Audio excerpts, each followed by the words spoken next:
high caliber. Nabanggit na nga rin nila Coach Ducky and man posibleng aksyon pero si Denjiro pero ay ito, may. magandang play ito ha. Kasi kung iisipin mo, kanina, lagi silang pumupunta dun sa may baba. Ngayon, ang ginagawa ni Denjiro, dinidinayan nga ng isang buff. Oo, ibibigay yung control sa Turtle for Echo pero in return ay kukuha naman ng kapalit and that's the purple buff ni Palos. Ngayon, susubok naman si Palos na counter invade because of what Denjiro did. Pero kakayanin ba ng RQ kahit na depensahan to may sungkit mula kay James. Hindi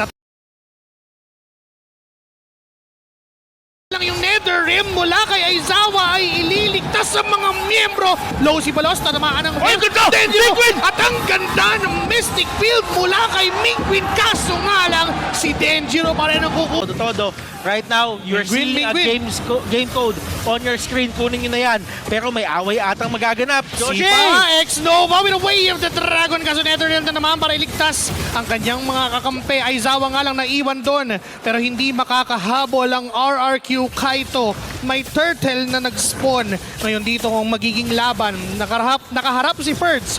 For RRQ Kaito, aabot din naman si Denjiro. Kaso nga lang nilapagan na ng King's Calling itong si Ferds. Hindi na makakaalis. Pero retry kay Denjiro pa rin. Ahabulin si Ishkael. Aizawa's gonna be down. Ngayon isa-isa ng kaharian ng mga orca. Lamang sila sa pagkakataon na yon. A change of pace. No more utility jungle. Kumuha na tayo ng damage base. Kanina kinukulang sila ng damage kasi physical nga yan. Truck yung kalaban nila. Pero may initiation na naman ng RQ Kaito. Hindi magpapatinag. Shutdown gold na punta pa kay Sai and that's gonna be James falling down for the Sai ka pa rin mamamatay. Good counter initiation for the side. Echo Proud, penalty zone na pa-BMI out. Si UTC hindi niya mahuhuli. James! Nakuha ng turtle na yon. King's Calling still. Pero naku, mukhang iniisa-isa ang ng RRQ Kaito ang Echo Proud. Dalawa. Kapalit ng isa pero yung turtle ay sa Echo. Mystic Field once more. Palos! Talon! Kaso Purify para kay Sai. Mingwin is down. Nakabawi bigla yung Harap na. Nakikita natin na kahit paano bumabalik na in form yung kilala nating Ferds dito, the wild one. Pero tignan natin kung paano pangahawakan ng dalawang teams na to etong Lord Dance na nagaganap. Nakapag-conceal na nga ang RRQ Kaito doon. Pero sumasayaw lang talaga ang RRQ Kaito at ang Echo Proud. Wala pang plano yung mga junglers na actually i-take yung Lord. Look at Denjiro. Nasa orange buff pa siya. Ang layo-layo pa niya. At habang nangyayari yung lahat, kaya niya naman kasi gawin yan kasi ang bilis na nga naman niya mag-clear. Ang bilis niya mag-clear. So kumbaga, nakikita mo, 20k pa yung buhay, nakabalik na siya doon. From top to bottom. Parang talagang minamaximize lang niya yung oras. Alam naman niya na hindi magbaburst ng Lord yan. Diba? Magsisimula yan ng Lord pero hindi didiretso yan. Assassin pa din naman itong si Denjiro. Meron pa rin siyang kakayahan to do the fracture and the retry combo. Diba? So may chance siya. Mas malaking chance niya na makaagaw. Pero instead na, teka lang. Kasi Way of the Dragon, si kay Ishkael kasi of Nether Rim. Isinabay na rin yung King's Calling at nauubos ang kaharian. Dalawa na lamang ang natitira.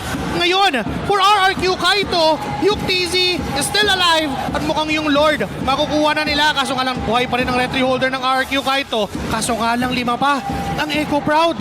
Yuk TZ, siya yung possible primary target dito but Palos is there as well.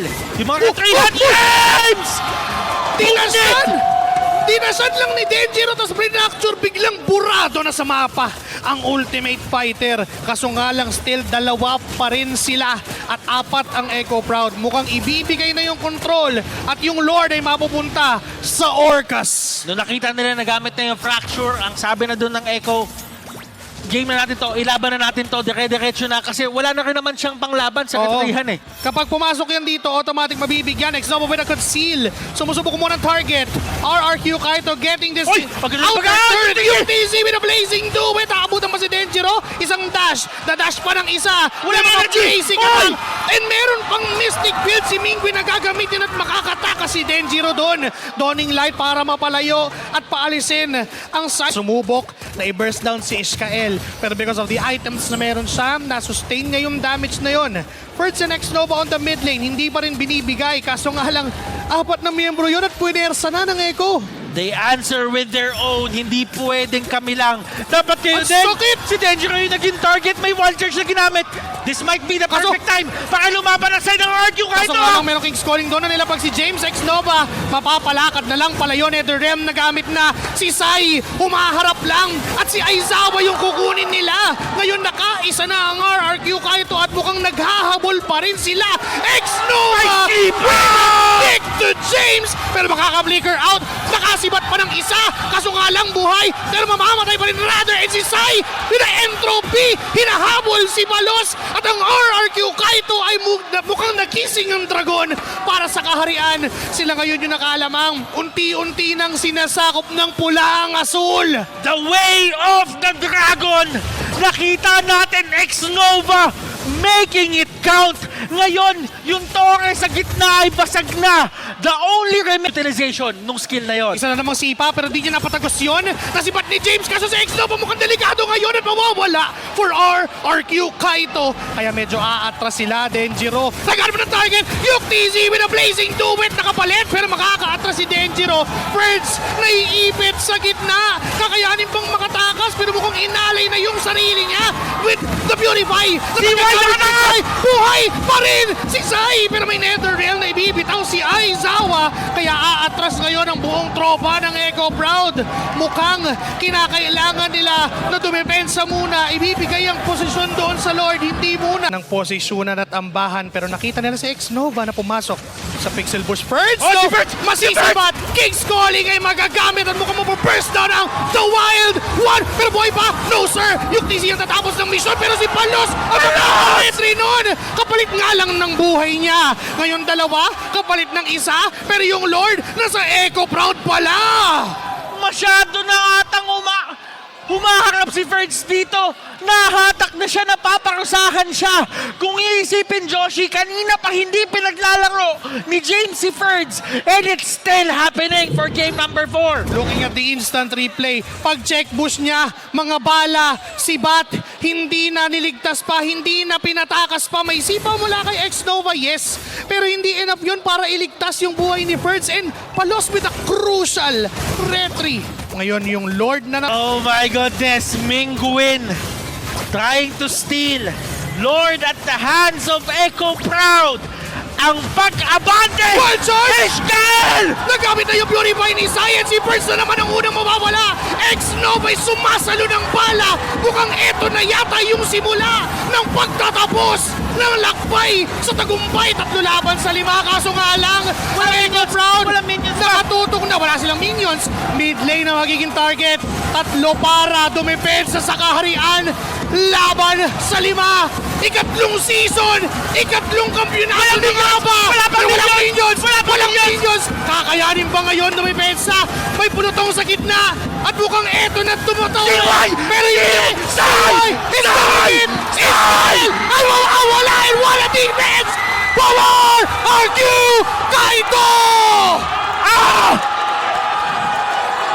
The defense of a lifetime! Sai! Matagal ang death timers. Butters, nagwawala ang RRQ Kingdom with the entropy from Sai. Si Aizawa na lang ang natitira. Kaya bang dumiretso? Kaya bang tapusin to? Pero di-zone mula kay Burst, tumatower lock si Sai. May mga minions na makiklear. Aizawa mag-isang dinipensa pero tutumba na rin naman. Matagal pa't malayo yung mga minions. Yung minions nandun sa taas! Malayo ang Baba na mga minions. Makakauwit mabubuhay si Denjiro at Mingguin. We still have a game! Buhay pa ang dalawang kupunan! My goodness, this series! Oh my goodness! Going down the wire! Resets. Hinga. Reset, hinga! Hingang malalim. Para sa Kailangan natin kaharian. huminga. Pero sa X-Nova mukhang hindi na papahingahin. Immortality hinatak pa ni James. Kaso nga lang, si UTC ay wala na. Sai is still doing it for RRQ Kaito. Triple kill.